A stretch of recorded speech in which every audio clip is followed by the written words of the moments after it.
Welcome to my channel. If you enjoy this story, don't forget to subscribe and like. She wrapped her small child tightly in a tattered cloth, each fragile thread frozen brittle under their faint, faltering breaths. Lira Vane's eyes fluttered shut, ready to embrace death in the bone-chilling frost of Clyros 9, where the wind howled like an endless dirge. This planet, once hailed by the Starvance Corporation as the new jewel of the galaxy, was now nothing but an icy graveyard, where dreams of colonization lay buried beneath meters of snow. Starvance's ambitious project had promised sprawling green fields and glittering cities beneath an artificial sky, powered by energy prisms that channeled light through crystalline tunnels and roaring nuclear reactors deep underground. But Clyros 9 would not yield. Ferocious plasma storms, ravenous as predatory beasts, tore through settlements, reducing steel domes to rubble. Reactors exploded, leaving twisted metal scars on the planet's surface, like broken limbs reaching up from the ice. In just 8 years, Starvance abandoned the project, taking every resource and leaving behind the desperate and the forsaken, trapped in an eternal cold. Lira trudged through the thick snow, her bare feet long numb, each step like treading on invisible blades. Her cloak, once a proud symbol of the light-weaving engineers of her homeworld, was now a shredded rag, its edges frozen and crackling in the wind. Her silvery skin, once shimmering like stars in the night, was now pale, almost ashen under the dim, clouded light of Clyros 9's sky. Her son, Kael, clung to her chest, his tiny body trembling, his green eyes emitting a faint glow, like a flame flickering in a gale. "Mama," he whispered, his voice as fragile as a fading breath, nearly swallowed by the wind. "It's so cold." Lira held him tighter, shielding him with the last vestiges of warmth in her body, though she knew it wasn't enough. "Sleep, my love," she said in the soft, melodic tongue of her people, her voice trembling like a prayer. "In dreams you'll find warmth." But she knew the truth. Dreams were not real, not here, not on Clyros 9. She could go no further. 15 relief stations, 15 rejections. Metal doors had slammed shut before her, their clang echoing like rifle butts. Cold, unfeeling AI machines scanned her empty wrist. No credits, no identity, no worth. Insufficient clearance. Their voices droned, a merciless mantra. No one would aid an alien woman and her nameless child, not in a place where life was a luxury. Lira had once been revered, a light weaver of the Vaynari, her hands guiding energy through crystalline prisms to illuminate entire cities under her homeworld's sky.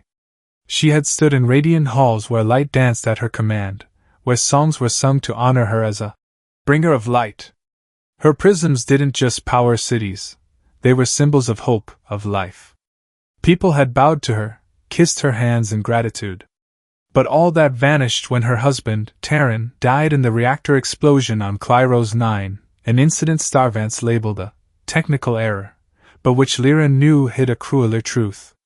The Vaynari Council, who once called her sister, declared her unbalanced. A woman without a partner, unable to raise a child alone, was a stain on the spiritual harmony of their people. They claimed her soul was fractured, that Kael, her tiny son with glowing green eyes, would be tainted if raised under her care. They stripped her of her identity, erased her name from the crystalline records, and cast her and Kael into the darkness of exile. "You are no longer light," the final elder said, his voice cold as ice, as the temple doors closed behind her. Lira had stood there, holding Kael, whispering, "I can still care for you." But no one listened. No farewells, no rituals, only the cruel silence and the cold of Clyros 9. Now, beneath a gray sky where plasma clouds swirled like invisible monsters, Lira collapsed beside a broken signal pole, her body no longer able to resist. The pole, a relic of the colonization effort, stood alone in the icy field, its faint blinking light mocking her despair. Snow clung to her hair, her long silver strands frozen, sticking to her cheeks. She held Kael closer, trying to shield him from the flesh-cutting wind. "We're dreaming now, my love," she whispered, her voice breaking. "Just dream." But memories surged, sharp as knives. She recalled nights on her homeworld, singing lullabies to Kael by crystalline lakes, light reflecting off his skin, highlighting the tiny green sparks like miniature stars. She remembered Terran's smile, the way he held her hand as they designed their final prism, a gift for Clyro's 9 before disaster struck. All of it was now ashes in her mind, carried away by the wind. Her body relaxed, her breath slowing, like a candle about to gutter out. Kael stirred weakly, a tiny hand clutching her tattered cloak, as if he sensed her slipping away. "Mama!" he whispered, so faint she had to tilt her head to hear. Lira wanted to answer, to say she was still here, but the cold had seeped into her bones, locking her voice. She thought of Terran's last words before he entered the reactor. "Keep the light for Kael, Lira. No matter how the world tries to snuff it out." She had promised, but now she wasn't sure she could keep it.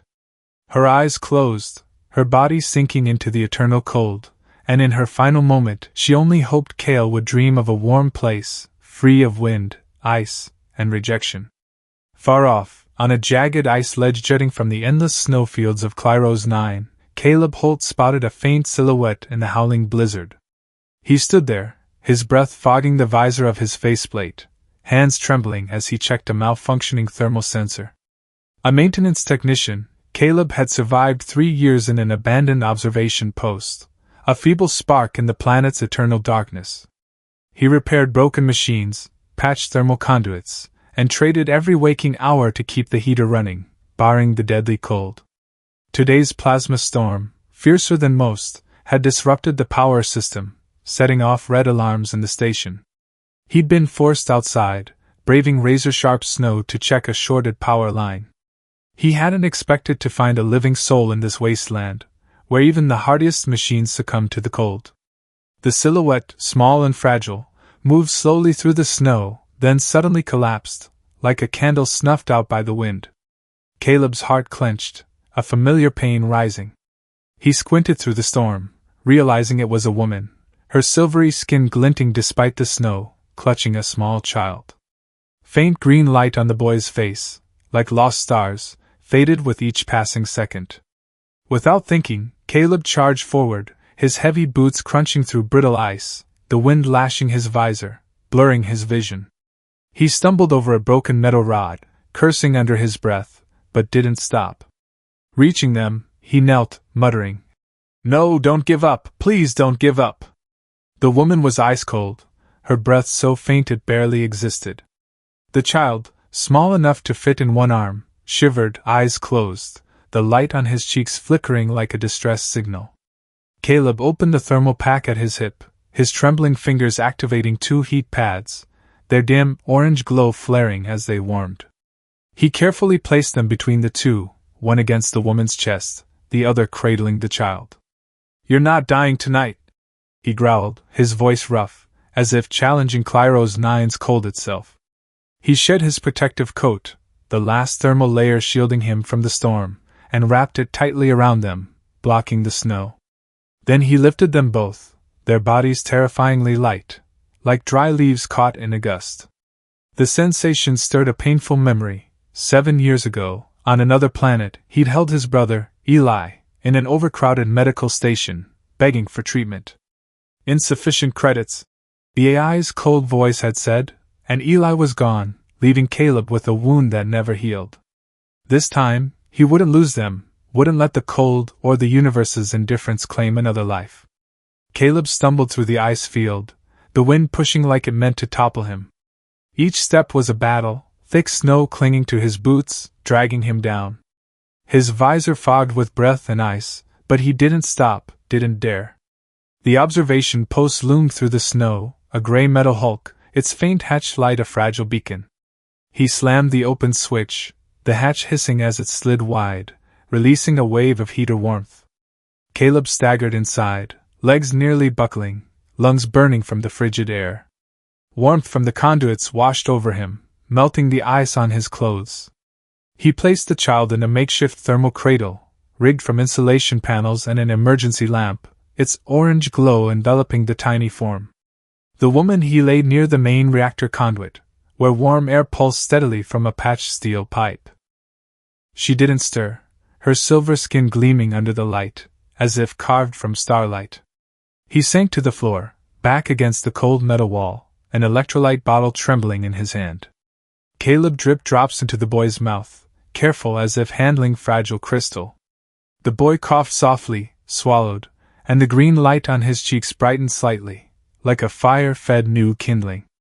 Hours passed, slow and heavy, marked only by the wind's wail outside and the heater's hum. The woman remained still, her breath so faint Caleb checked repeatedly to confirm she lived. Then the boy opened his eyes, green orbs glinting like gems in the lamplight. "You're not scary," he whispered, his voice small but clear, a spark piercing the dark. Caleb smiled, though his face was weary and gaunt. "Just tired, kid," he replied, his voice hoarse, striving for calm. The boy sipped more from the bottle, eyes curious. "It's like starlight," he said, and Caleb chuckled, a relieved sound echoing in the cramped space. He looked at the boy, silver hair falling over his forehead, and felt an old pain stir. Eli had looked at him the same way, with absolute trust, even as death closed in. Caleb shook his head, banishing the memory, and focused on the present. He checked the heat pads, ensuring warmth still spread. This observation post, battered and patched, was his fortress, transformed from wreckage into a haven.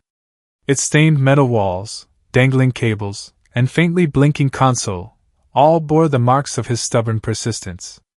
But then, a sharp screech tore through the silence from the corner console. Caleb jolted, leaping up and striding to the screen. A signal, not random but an old broadcast code, activated from an abandoned comms tower miles away. It bore Starvan's signature, but it wasn't a rescue beacon. It was an invitation, or a warning.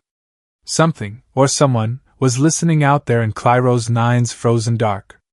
Lira awoke to warmth, not the fleeting illusion of desperate dreams, but real, seeping into her flesh like a whisper of life.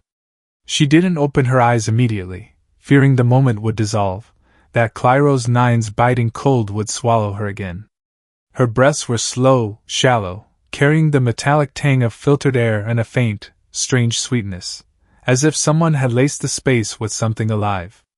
In her exhausted mind, fragmented memories drifted, the wind roaring like a beast, sharp snow lashing her face, and Kael's tiny weight against her chest, his trembling form, the green light on his cheeks fading. She startled, her heart pounding, eyes snapping open. A stained metal ceiling loomed above, its rust patches like a map of a dead world. Light from a dangling bulb flickered weakly, ticking like a mechanical heartbeat.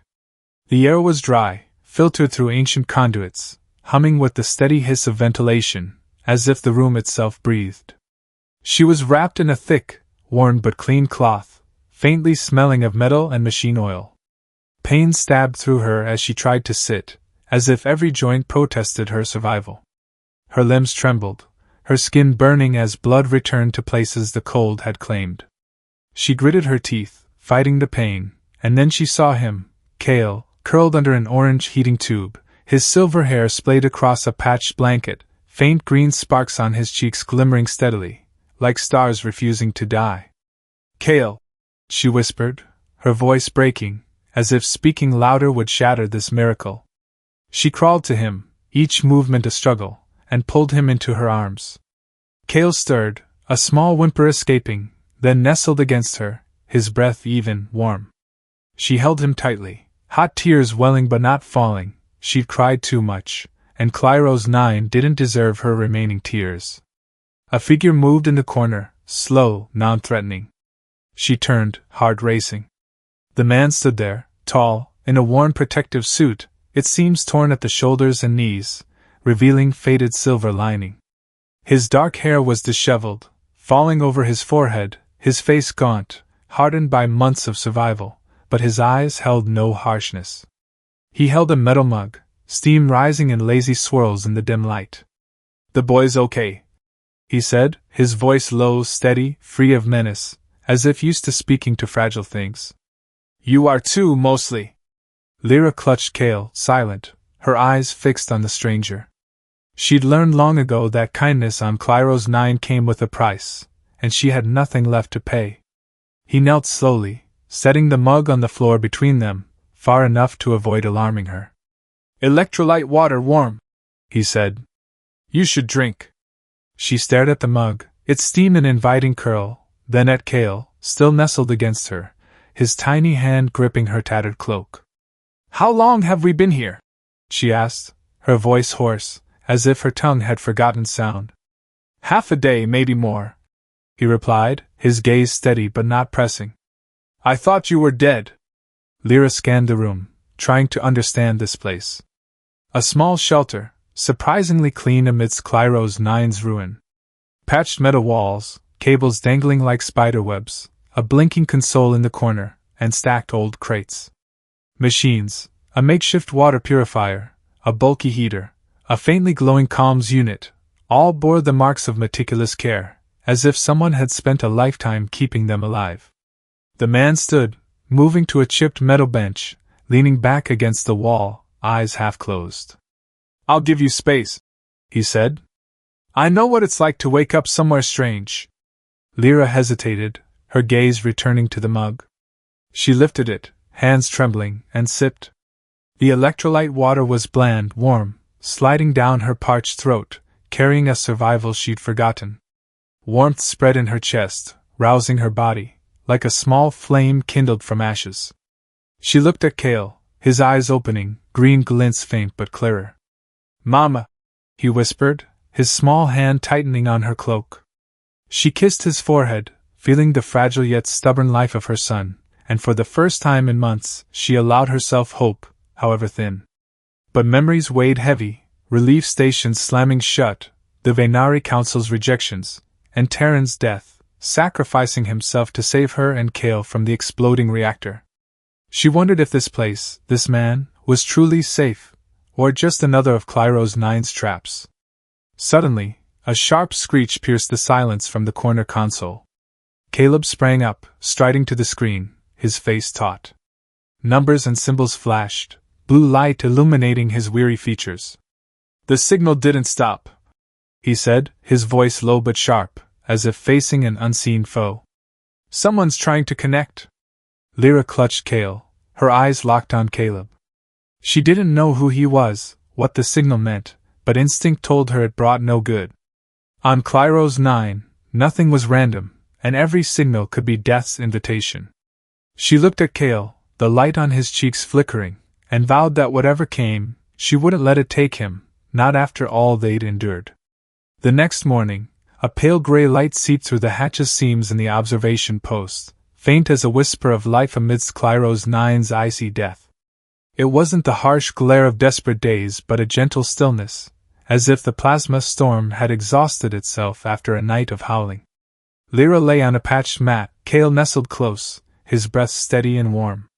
She watched the orange glow from the heater dance across the stained metal walls, forming strange shapes, like symbols of a forgotten language. Her body no longer trembled, her bones no longer ached as if crushed by the cold. Kael slept soundly, not curled against the chill, not jolting awake from nightmares of snow and shadow. She kissed his silver hair softly, savoring this moment, a luxury she'd long forgotten, a fragile spark of hope she scarcely dared believe. She stroked Kael's hair, its silver strands glinting under the light, and whispered, "You're still here, my little flame." He stirred, smiling in his sleep, and Lyra's heart tightened with a sweet, aching pain. She sat up, her body still stiff but no longer frail. Her hands traced the blanket, a worn but clean fabric smelling of machine oil and metal. She studied the room, a tiny haven meticulously maintained amidst Clyros IX's ruin. Patched metal walls, dangling cables, and a rack of old tools, all told the story of someone who'd fought to keep this place alive.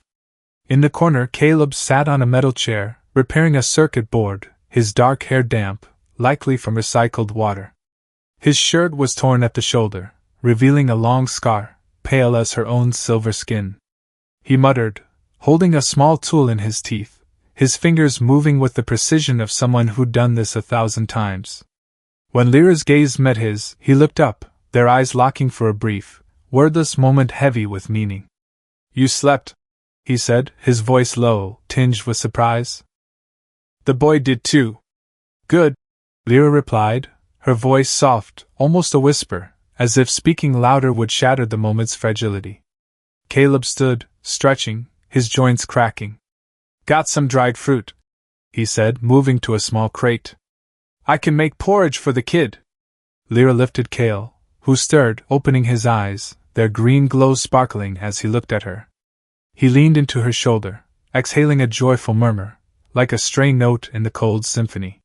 She smiled, stroking his hair, feeling life in his every small movement. Caleb prepared food on a small metal table, his motions swift, precise, no step wasted. He took a packet of dried fruit from the crate, soaked it in warm water from the purifier, then used a makeshift grinder to make a thick paste. The smell, bland but warm, filled the cramped space, a luxury amidst Clyros 9's harshness. "I'm not used to anyone doing something without expecting payment," Lira said, her eyes on Kael, who played with her silver hair, twirling it around his tiny fingers. Caleb paused, his hand on the metal spoon, his gaze briefly distant. "Neither am I," he replied, his voice low, as if recalling an old wound. Lira looked at Kael, then at Caleb, trying to read his intentions. "What do they call you?" she asked, her voice soft but sharp, a test. "Caleb," he answered, returning to the porridge. "Just a name. Nothing special." She tilted her head, the heater's light catching her silver skin. "In my language, a name is a gift," she said. "Mine means bringer of light." Caleb turned, looking at her, his eyes sincere, unguarded. "Suits you," he said, and the small smile on his lips sent a strange warmth through Lira, as if he saw her, not an exile, not a failed mother, but her. She tasted the porridge first, lifting the spoon with the caution of someone used to betrayal. It was bland, slightly bitter, but warm, enough to sustain. She fed Kael, who wrinkled his nose, then giggled, his clear voice ringing in the quiet. "It's like warm rocks," he said, and Caleb laughed, a deep, warm sound that made the room less cold.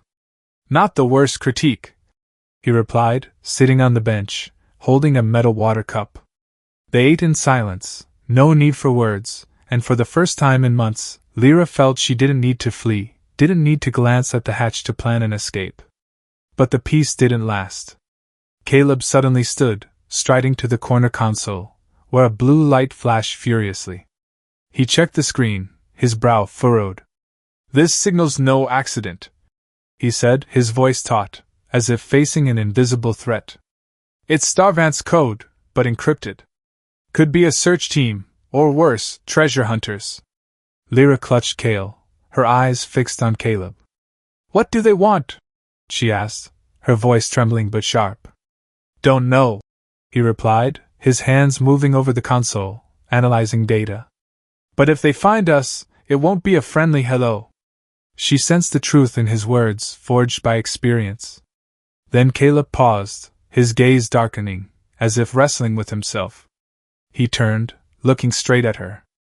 "I was a Starvant's engineer," he said, his voice low, almost a whisper. "I deserted after I learned they hid the truth about the reactor explosion. It wasn't an accident. It was a plasma weapon test, and it failed catastrophically." Lira felt her blood run cold, not from Clyros 9's chill, but from the truth laid bare. Terran, her husband, had died in that explosion, and now she wondered if Caleb was part of that nightmare, or just another survivor carrying guilt, like her. The storm returned, fiercer than ever, as if Clyros 9 had awakened from its icy slumber to devour every trace of life. The wind roared, carrying sharp ice shards that slashed the air like invisible blades seeking prey. The signal from the comms tower, an old Starvant's broadcast code, grew stronger, echoing through the observation post's console like an unignorable warning. Caleb stood by the hatch, clad in a worn protective suit, his eyes fixed on the sensor screen on his wrist.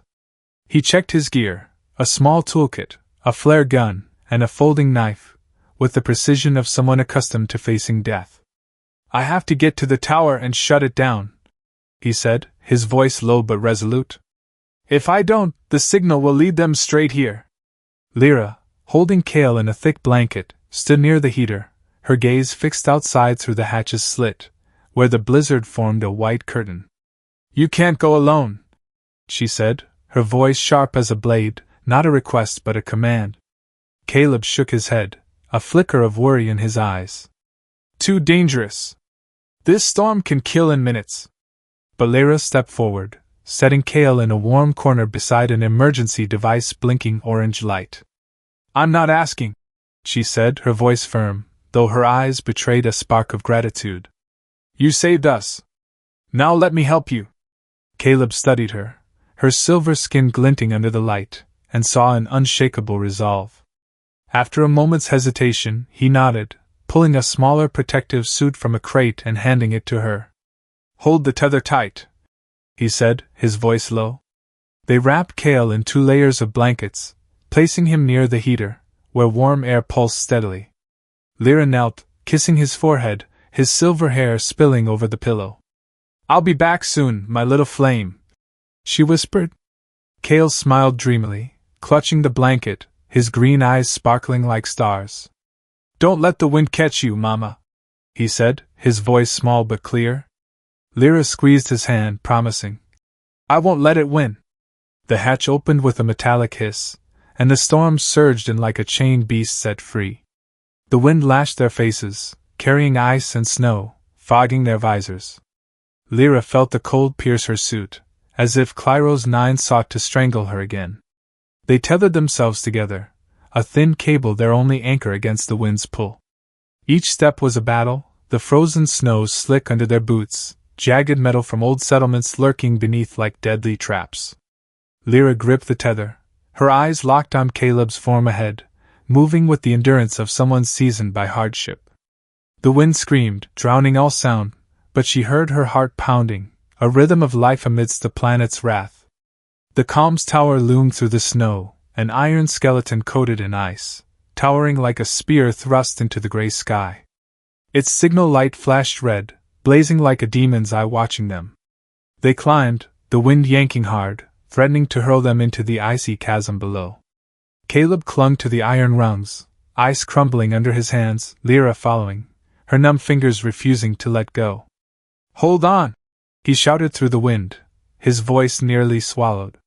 They reached the control panel, a metal block encrusted with ice, its lights flashing wildly. Caleb pried it open, sparks flying as he touched the wires.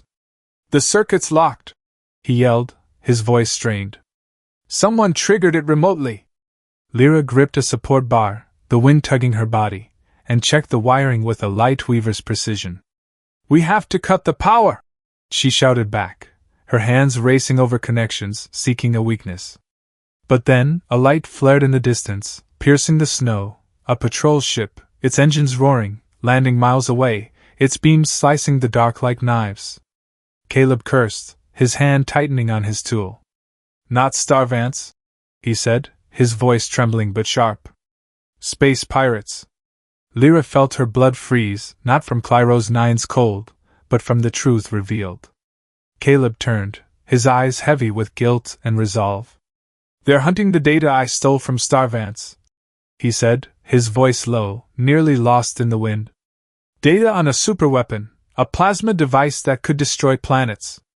Lira stared at him, her heart pounding, memories of the reactor explosion, where Terran died, surging like an old wound.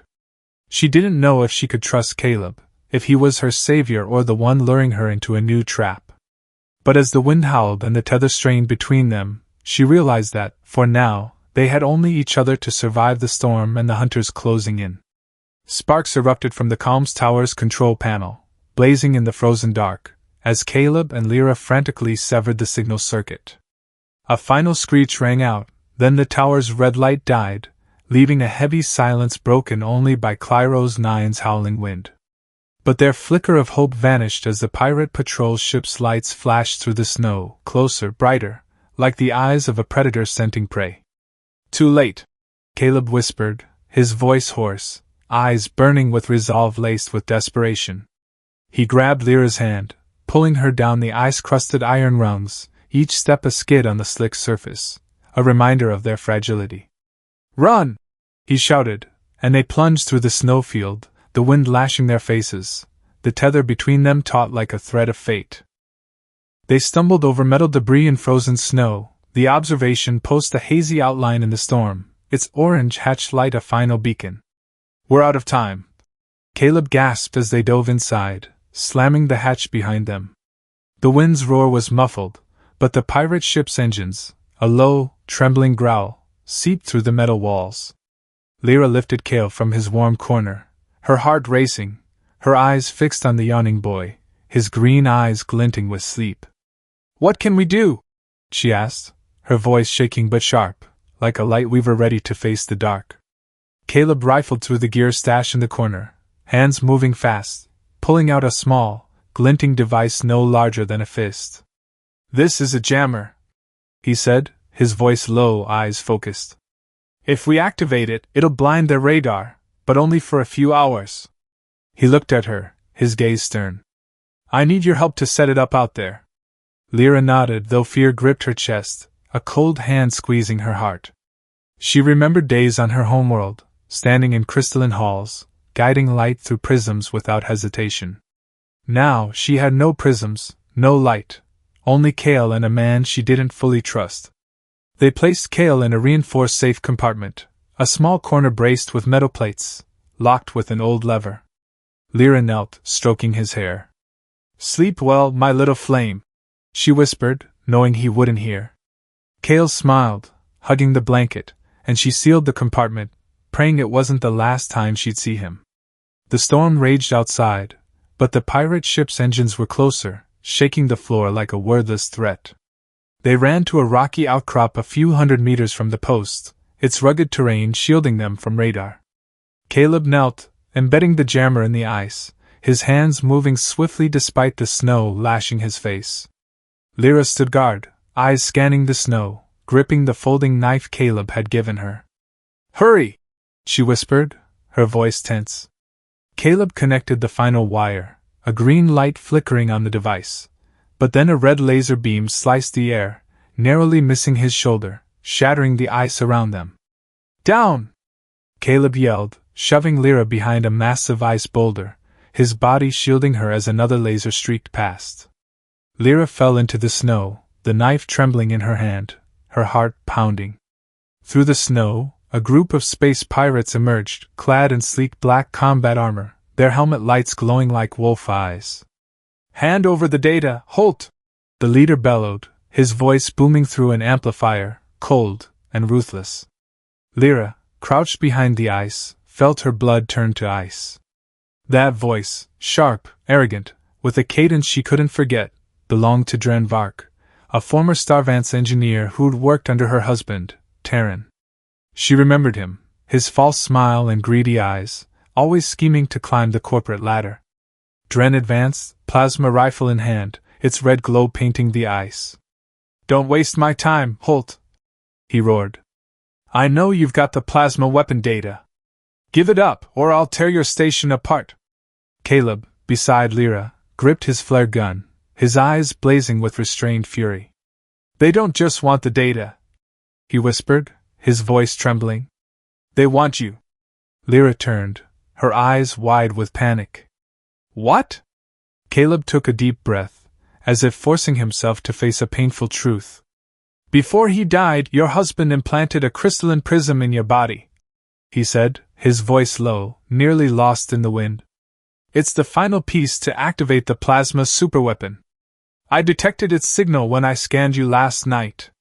Lira felt her heart skip, memories of Terran flooding back, his final whisper, his hand on her chest, his eyes full of love and desperation.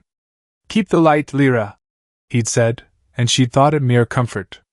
Now she realized it was a secret, a burden he'd entrusted to her, and it was drawing death to her, Kael, and Caleb.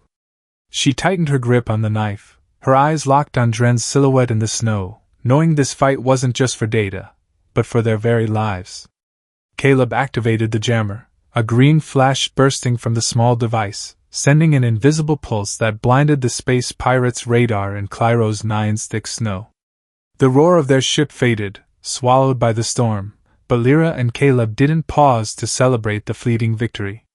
They raced through the frozen snow, their tether taut, each step a battle against wind and fear. The observation post loomed like a specter, its orange hatch light flickering weakly. Caleb slammed the open switch, the hatch hissing, and they collapsed inside, locking the metal door behind them.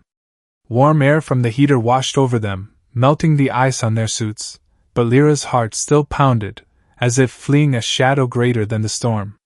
Gasping, she lifted Kael from the safe compartment, the boy stirring, his green eyes glinting with sleep. "Mama," he whispered, nestling into her chest, and Lyra held him tightly, as if he might vanish. She turned to Caleb, her eyes full of questions and doubt. "The prism, you said Terran implanted it in me?" Her voice trembled, not from cold, but from memories of her husband, his final words before the reactor explosion took him forever. "I didn't know," she said, her voice breaking. "He only said it was his last gift, that it would keep the light for Kael." Caleb, standing by the console, grabbed a handheld scanner from the tool rack, his gaze serious but not harsh. "Let me check," he said, his voice low, almost asking permission. Lyra nodded, though fear crept into her heart. He passed the scanner over her chest, its blue light gliding across her silver skin, and a faint energy signal appeared on the screen, pulsing steadily like a second heartbeat. "It's here," Caleb said, his voice shaking, pointing to the spot just below her sternum. "If they get it, Klyros 9 is just the start. That plasma weapon could wipe out an entire star system." Lyra felt her blood run cold, memories of Terran flooding back like a torrent. She recalled nights when he worked in Starvance's lab, his eyes alight as he spoke of crystalline prisms, not as weapons, but as energy sources to make Klyros 9 a world worth living in. "We'll light this planet, Lyra," he'd said, his hand on her chest, where she now knew the prism hid. She'd thought it was just love, not a deadly secret. Now, in the tiny observation post, holding Kael and facing a man she didn't fully trust, she confronted a threat that could destroy everything. Caleb turned, his eyes resolute. "We have to lure the pirates to an old reactor a few miles away," he said. "I can trigger a small explosion, enough to take them out without destroying the post." Lyra nodded, though the plan sounded like a gamble with death. "And if we fail?" she asked, her voice sharp. Caleb met her gaze, unflinching. "Then we don't get a second chance." They began preparing, Caleb rummaging through the gear stash, pulling out wires, flares, and a makeshift detonator. Lyra checked Kael's safe compartment, ensuring he was shielded. But then Kael, fully awake, climbed out of the blankets, his small feet pattering to a corner of the room. "Mama, look!" he said, his voice clear, pointing to a broken crystal shard among the old equipment. It was small, no larger than a finger, but it glimmered with the same green light as his cheeks. "It shines like you!" Lyra knelt, taking the shard, feeling a warm energy pulse through her fingers. She recognized it instantly, a fragment of another prism, left behind from Starvance's colonization project. Memories of Klyros 9's early days surged. She and Terran had designed these prisms to channel reactor energy, not to destroy, but to nurture life. "It's not just a weapon," she whispered, her eyes alight. "It's the key to restarting Klyros 9's energy system. If we activate the reactor, it could make this planet livable." Caleb paused, looking at her, his eyes a mix of surprise and hope. "You sure?" he asked. "If we do this, we'll need energy from both the prism in you and this shard. And we'll have to face the pirates head-on." Lyra clutched the shard, feeling its power, and recalled Terran's words. "Keep the light, Lyra." She looked at Kael, smiling, the light on his cheeks flickering like a reminder of why she still fought. "We don't destroy them," she said, her voice firm. "We use the prism to restart the reactor, creating an energy surge strong enough to send a distress signal to the Galactic Alliance." Caleb nodded, a spark of respect in his eyes. "All right," he said. "But that means luring the pirates to the reactor and holding them there long enough." They planned quickly, each second heavy like a countdown. Caleb prepared the detonator as a backup, while Lyra held the shard, feeling it hum faintly, as if singing an ancient Venari song. Kael, sitting beside her, played with her hair, whispering, "You're gonna make a big light, right, Mama?" She smiled, kissing his forehead. Yes, my little flame. But as they prepared to leave the post, the pirate ship's engines roared again, closer than ever, shaking the metal walls. Drenvark and his crew were coming, and Lira knew this fight wasn't just for survival, but for the light Terran had entrusted to her, a light no one would extinguish. Clyro's 9 storm raged, as if the planet itself resolved to erase all life before the space pirates could strike. Lira and Caleb moved through the ice field, their forms faint in the thick snow, luring the pirates to the old reactor, a massive relic of Starvance's colonization project, shrouded in darkness miles from the observation post. Lira gripped a decoy prism, a polished but worthless metal piece made to look crystalline, her heart pounding, each step a prayer for Kael, hidden in the post. Caleb, ahead, carried the real prism in a sealed pouch, his eyes sharp, focused on installing it in the reactor. The wind lashed their faces, ice flying, but they didn't stop, knowing the pirates, with plasma rifles and combat armor, were close behind, their radar temporarily blinded but their hunt unrelenting. The reactor loomed, a colossal metal husk coated in ice, its broken conduits like the bones of a long-dead beast. Lira and Caleb climbed through a narrow entry, the air inside thick with the smell of metal and dust, their helmet lights dancing on stained walls. Here, Caleb whispered, pointing to a central control panel where the real prism would be installed. Lira nodded, standing guard at the entrance, the decoy prism glinting in her hand like a taunt. The pirate ship's engines grew louder, shaking the ice beneath their feet. "They're here," she said, her voice tense but steady. Caleb worked fast, his hands racing over wires, slotting the real prism into the control slot, a faint green light flickering. But then, a shout cut through the snow. "Halt! Don't play games!" Drenvark, the leader, stepped inside, his plasma rifle glowing, his eyes cold as ice. Lira raised the decoy prism, its reflected light making Dren pause, greed flashing in his eyes. "Hand it over, or I'll blast you both!" he roared. But Dren wasn't easily fooled. He squinted, realizing the metal emitted no energy, and his rifle swung instantly. A red laser tore through the air, striking Lyra's shoulder. She fell to the icy floor, blood staining the snow, a scream caught in her throat. Pain erupted like fire, but she clenched her teeth, still clutching the decoy. Caleb roared, lunging at Dren, knocking him down and sending his rifle skidding. But the remaining pirates, 5 in black armor, swarmed in, overpowering Caleb. A fist struck his face, blood dripping from his lip, and he fell, pinned by 2 pirates. In that desperate moment, as darkness seemed to swallow all hope, a small sound rose from a nearby auxiliary tunnel, a song, clear and ancient, like light-piercing shadow. Kael, hidden there per Lyra's orders, sang the lullaby she'd sung to him each night on their Venari homeworld.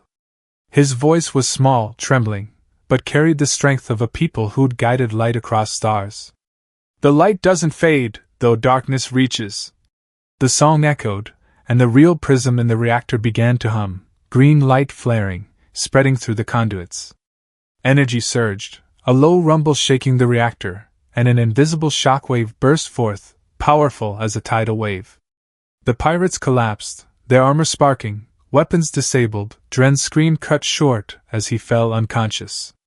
The reactor blazed, green light flooding the space, and a distress signal, stronger than any Caleb had seen, shot through Clyro's 9's harsh atmosphere to the Galactic Alliance. But Lira lay on the floor, blood pooling from her shoulder, her breaths fading. Caleb, free from the unconscious pirates, crawled to her, lifting her, his voice trembling. "Don't give up, Lira," he whispered, eyes red, hands shaking as he bound her wound with a torn strip of his shirt. He carried her back to the post, stumbling through snow, Kael running beside, his song still echoing in their minds. Inside, Caleb used makeshift medical gear, a handheld suture device and clotting agents, to save her, each motion a prayer. Lira opened her eyes, weak, seeing Kael nestled beside her, and smiled. "My little flame, you did it," she whispered. But then, a new voice spoke, not human, but deep, like an echo from the planet's core. "Lightbringer," it said, emanating from the reactor's console, now linked to the post via signal. An ancient Klyros 9 AI, designed to protect the planet in its earliest colonization days, had been awakened by the prism. Lira Vane, you are the last to carry the light, the AI declared, green light pulsing through the post. Klyros 9's energy system is yours. Lira, though weak, felt a surge from the prism in her chest, as if Terran were still there, guiding her. She clasped Kael's hand, looked at Caleb, and knew their fight hadn't just saved themselves, it had reignited a forgotten world.